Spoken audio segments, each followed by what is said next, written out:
start off with one of my favorite pictures, this.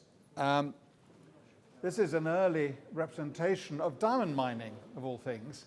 This is from an illustration from Marco Polo, one of the early versions of Marco Polo. Bibliothèque Nationale, it dates from about 1475, 1480. And what it shows is the so-called Valley of Gems. And this was a valley where the gems were found, the diamonds. They're in a valley, and they were guarded by horrible serpents. You can see that they're not that scary, are they, really? The serpents are peering out of their holes, guarding the gems. And you must wonder what these sort of rather docile-looking birds are doing. These are actually vultures and eagles, because the theory was you threw meat into the valley.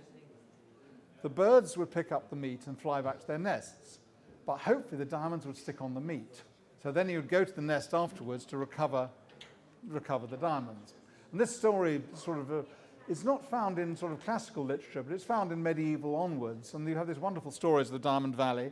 And we have a slightly more graphic version of this in another, there we are, from the Catalan Atlas, about 1375. Here we actually see the Valley of Diamonds behind. You can see this sort of little valley between the two mountains. There's a bird, looks more like a pigeon, flying over it, and two men hacking a piece of meat into pieces, ready to collect the diamonds. So the history of diamonds really is a history of trade, it's a history of exploitation, it's a history of jewelry, it's a history of vanity, and it's a history of trying to conquer the unconquerable.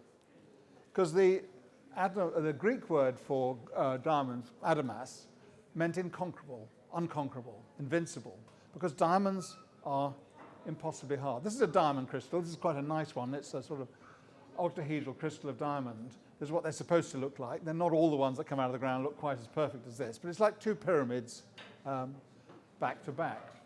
So this is what a diamond looked like. But they couldn't do much with it because it's very, very hard. Diamond is the hardest stone, hardest natural material in the world. The Indians, at a fairly early stage, learned that if you could actually break diamonds. There's a difference between hardness and toughness. Although diamonds are incredibly hard, you can actually break them. You can smash them. And the diamond chips were very useful for drilling other stone beads and for engraving. And that was in use probably by 500 BC, sort of industrial use of diamonds, if you like. But the jewelry use came a little bit later. The earliest diamond ring I'm aware of is this one. This was found at Ai-Khanoum in Afghanistan. There's a city established by Alexander the Great. And the ring has a Sri Lankan pink sapphire stuck in the middle of it and two diamond crystals, one on each side of the stone. The interesting thing is the diamonds are from India because that's really the only source of diamonds in antiquity. The pink sapphire is from Sri Lanka, but the gold work is purely Greek, early Hellenistic Greek.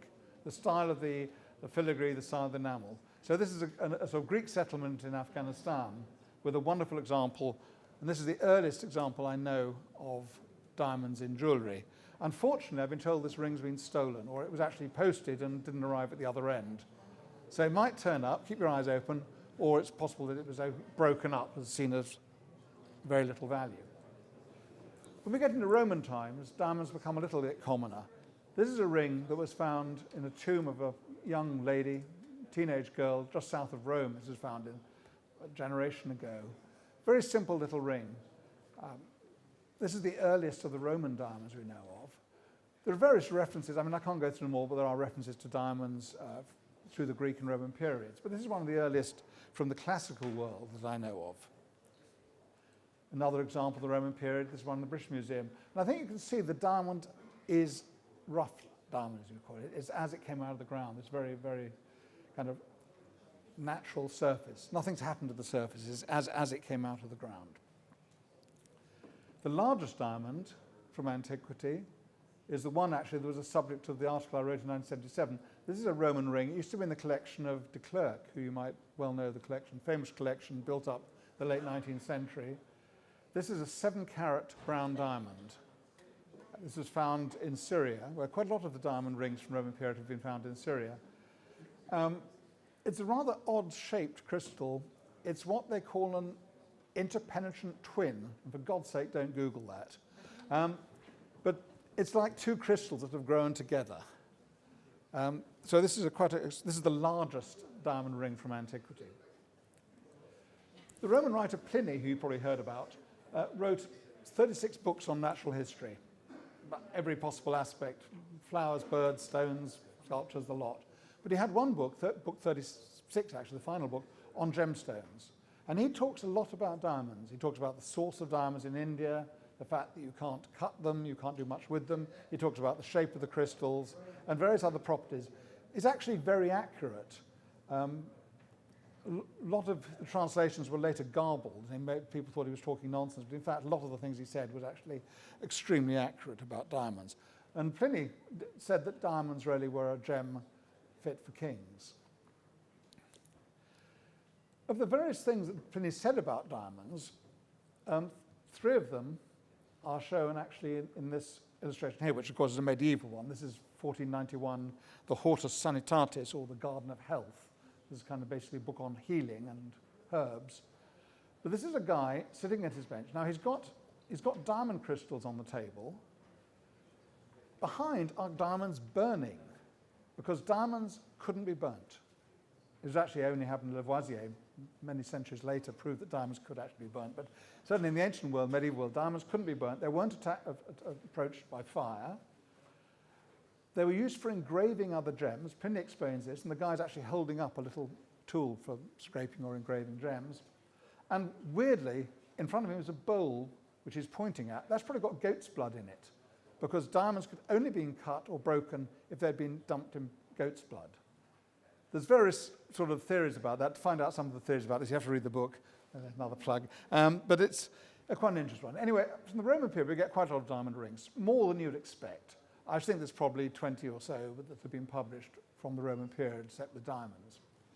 The Byzantine period tends to be almost without diamonds. Partly the reason is because the trade with the East, the trade between the Mediterranean world and the Indian world, sort of died off from early Byzantine times onwards. There are a few examples. This is from India, northern India. This is probably an earring, some sort of decoration, set again with sort of purplish pink sapphires, a little emerald, and little diamonds. 4 diamonds set in there. But generally speaking, this is about 10th, 11th century.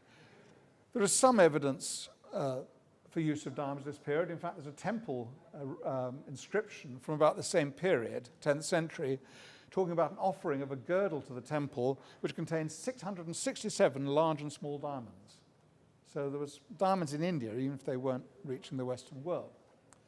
But diamonds really only come back in the medieval world once we get into 13th century, really. And then, particularly into the 14th century, 14th and 15th century, we get more and more diamond rings. These are just 3 examples of sort of typical medieval diamond rings. You might recognize some of them. The one on the left was the one that was found by a metal detectorist a few years ago. Fetched quite a large sum of money at auction. The one in the middle, I believe that's one owned by Birmingham Assay Office, from memory. And the one on the right, I think, is in the Victoria and Albert Museum. So sort of typical medieval diamond rings. And there are plenty of references to diamond rings, and sometimes quite large quantities of diamond rings owned by people. They're listed in inventories in the early medieval, or in the medieval period. We also start to find diamonds in other pieces of jewellery. This is a famous piece, you probably know. This is the Founder's Jewel, so-called Founder's Jewel, date to about 1350. This was presented to New College, Oxford. I love the way it's called New College, and it was being founded in the 14th century. That's very British somehow, isn't it, New College, 14th century. Anyway, so this was a Founder's Jewel, and if you zoom into the top, you can see dead center in that slide, a little diamond crystal. Again, a natural crystal, uncut. One of my favorite bits of jewel of all times is, this is a catch question, where's the earliest example of English crown jewellery? And it's actually this crown, which is in Munich, in the residence in Munich. This was actually the dowry of Princess Blanche, who was the daughter of Henry IV. She went off and married a foreigner. This is days before Brexit. Married a foreigner. So it ended up in Munich. But it's an extraordinary piece with 30-something little diamonds in it, including some imitation diamonds. And there's an inventory of this piece, and it actually describes how many diamonds are natural and how many are imitation. So they were on the ball then. It was probably owned actually before Henry IV. It was probably owned by Anne of Bohemia, who married Richard II. So it might have actually come from Europe rather than from England originally. And a close-up there, you can see at the bottom there, and the little 4 pearls with a beautiful little diamond in the middle of it, and rather splendid sapphires, and also what are either pink sapphires or spinel. To my knowledge, they haven't actually been checked, which is a bit silly. There's a lot of literary information about diamonds in the medieval period. A lot of inventories, a lot of particularly French inventories, British inventories, listing diamonds, what shapes they were, what was happening. But one of the most interesting things I actually found was that if you go to the Church of the Assumption, and this is in Karlstein Castle in the Czech Republic, there's a lovely wall painting of Charles IV receiving a diamond crystal. And he's in hand, and no one's quite sure who's giving it to him. There's various theories. But if you actually zoom in, he's being handed a perfect little diamond crystal. And we might actually have the diamond, because Charles IV presented a gold cross to the treasury in Prague Cathedral, and inside the cross is a reliquary in the shape of a nail, which is this piece. So this was given by Charles IV to the thing, and tucked in the end is that little diamond crystal. So this might be the diamond crystal you've actually seen being handed over, which is rather splendid if it is that one. Now, this diamond crystal, you might notice, is a little shiny. This is where there's a problem, because some natural diamonds are extremely shiny. They call them glosses in the diamond trade, and some of them look as though they've been polished for months. They're bright shine, but they are natural. So it's quite difficult to tell between a natural, very glossy diamond and one that's been polished on the surface. But certainly, by the 14th, certainly into the 15th century, we find some cutting of diamonds. I say cutting in a sort of loose sense. Initially, they were just sort of superficially polished. There's a diamond crystal set on its side there in the 15th century ring that's in the British Museum, an Italian ring in the British Museum. Another one there. This is another metal detector find. This is found in Leicestershire. It's the 15th century ring. And this is a diamond crystal that's set on its side. You see, it's one of these little octahedral crystals, but set sideways, so it gives this rather attractive shape. But again, it's very, very glossy, and quite possibly it has been at least superficially polished. So how do you polish the unpolishable? How do you polish? Well, you all know the saying that diamond cuts diamond. The only way to polish or cut a diamond is with another diamond. You grind up a diamond. As I said earlier, diamonds you can actually crush. If you grind up a diamond to powder, you can then use that to polish diamonds. Now, the earliest record we have for some sort of superficial polishing of diamond comes from India in the 10th century. It's uncertain whether it's true or not, but that temple inventory I mentioned that said there were 667 diamonds in the girdle, it actually describes the shapes. There are natural crystals, there are square ones, there are triangular-shaped diamonds, which does imply that they were being shaped to some extent. But in Europe, diamond cutting really only comes in the 1300s. Superficial polishing, we start to get some literary references to diamond cutting. How is it done? Well, various medieval writers, Theophilus, 12th century is one, and there's at least another two that I've found, describe how you would polish gems by rubbing them on a flat table. You rub them on a flat table with water or oil and a fine abrasive. And this representation, this is another one from the so-called Hortus Sanitatis, the Garden of Health. This is often taken to be a representation of gem polishing. I'm not convinced it is, because it actually comes in the section on cinnabar, which was used as a pigment, and I think it might actually be grinding a pigment. But the technique is very much as Theophilus describes. You rub your stone with abrasive on a flat stone surface.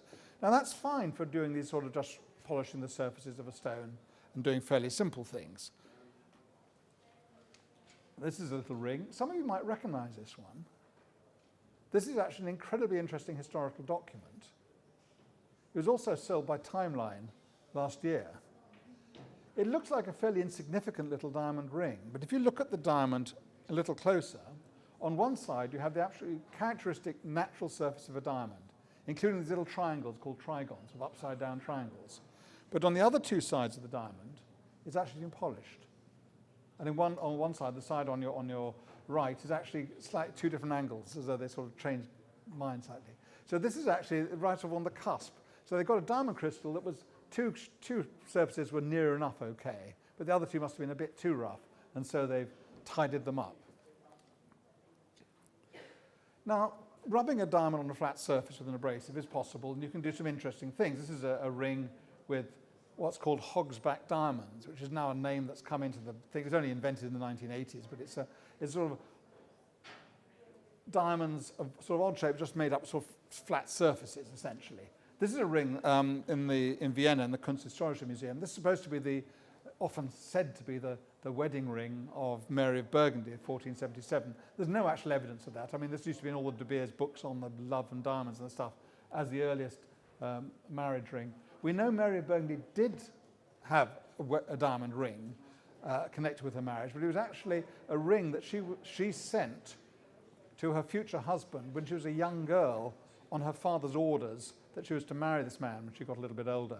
So in fact, the sort of earliest diamond associated with sort of marriage, if you like, is actually a child bride and arranged marriage, which is not quite the idea behind De Beers, is it really? But another piece is this wonderful piece in the Victorian Albert Museum. It's IHS, obviously Christian symbolism. And if you look a little closer, you can see the diamonds have these just flat surfaces. Now this is possible on a flat table. You can just rub the diamonds backwards and forwards with abrasive. The diamond dust is an abrasive. But there's a limit to how fiddly you can get with that. The average diamond coming into Europe in the medieval period was smaller than your average sort of bird's eye green pea. It was very small. So to try and do a sort of elaborate faceting on a thing that size by rubbing it on a table in a slurry is not very easy. So something better had to come out, some better way of cutting diamonds. The first evidence we have for more sophisticated diamond cutting, that I think, is this piece. This is the so-called Burgundy goblet, the Burgundian court goblet, dating around 1450, 1460s, roughly. And if you zoom in at the bottom, there's a rather nicely cut diamond. Diamonds are difficult things to photograph because they always reflect in the wrong place. They always look like they've got more or less facets than they really have. So that's actually a drawing that was done by Herbert Tillinder, some of you might know as a historian of diamonds, and a sort of 3D model I did of it. To show. Now this is complicated cutting. Now I don't think you could do that by rubbing it on a flat table in a slurry of abrasive. I don't think it's possible. So how did they do it? Well, the traditional cutting further east was this.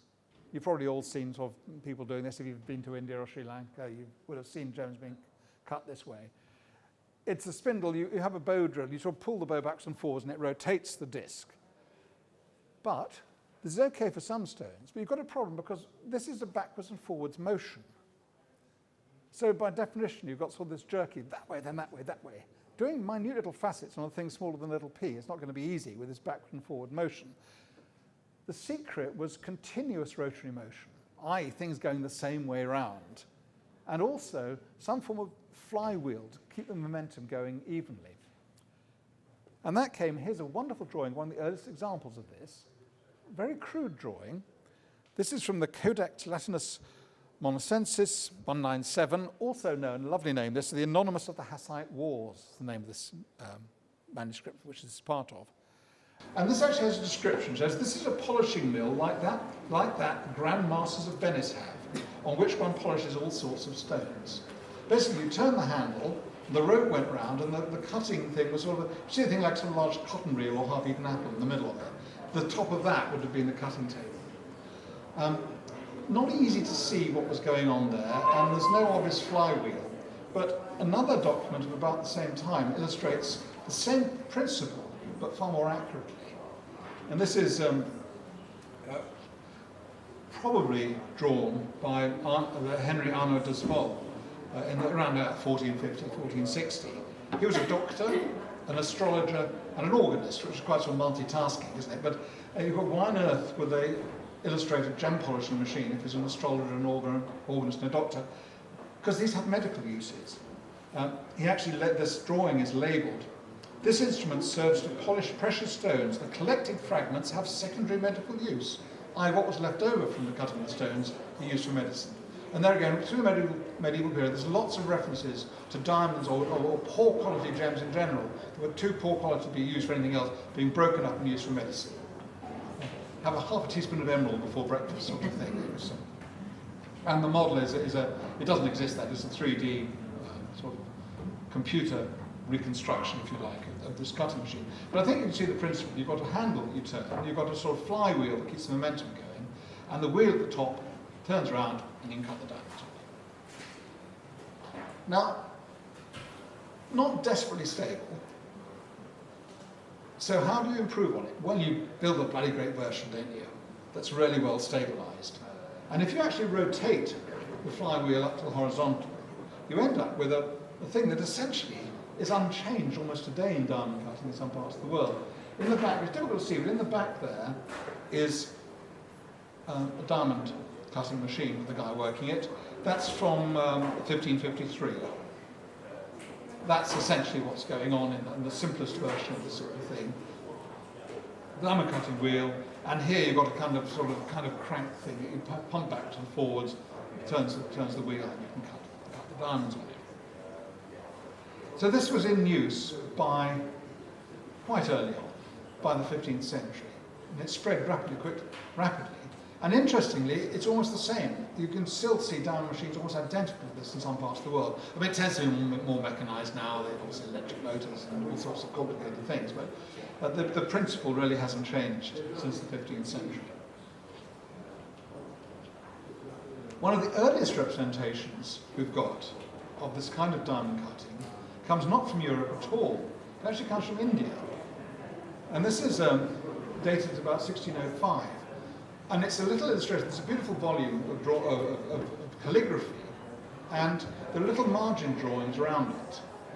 And one of them shows a Portuguese, that's the guy on the left, with a diamond cutting bench, and presumably an Indian guy working the thing behind.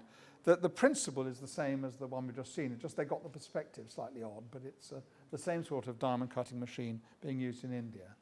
Because although the simple polishing of diamonds might have started in India, maybe as early as the 10th century, certainly by the 12th, 13th century, the mechanized continuous rotary motion was a European thing, and then that was introduced back into India in the 16th century, maybe late 15th century. And once you have a table like this, diamond mill, rotating wheel, you can really cut anything you want on it in the way of diamonds. You can do very small diamonds, you can do all sorts of elaborate facets.